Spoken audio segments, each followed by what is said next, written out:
Hey, it's Alex. You guys wouldn't believe the adventure we had today. I'm down here in Santa Cruz with Stone because my coworker told me about this spelunking cave called the Hellhole.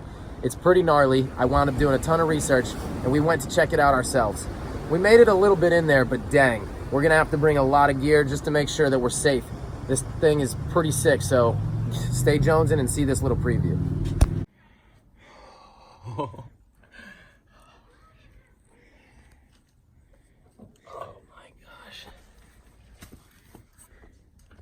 What the fuck?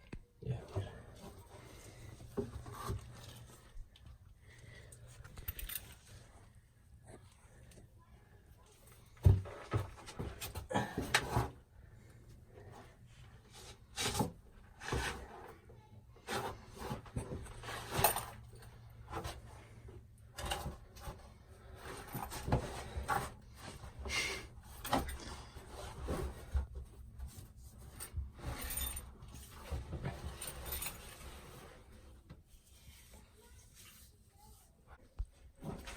Oh my god.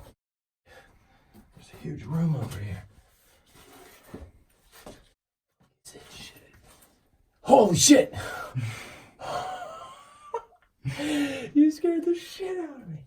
Wait, which way did I come through? Down. Yeah, wait. This way. Yeah. What's over there? There's a freaking face, my man! What? Oh my god, there's a freaking cardboard cutout of a face just staring back at you. No way. Oh man, that's so funny. Dude, this is wild. Dude, this is all like quartz and different types of rocks.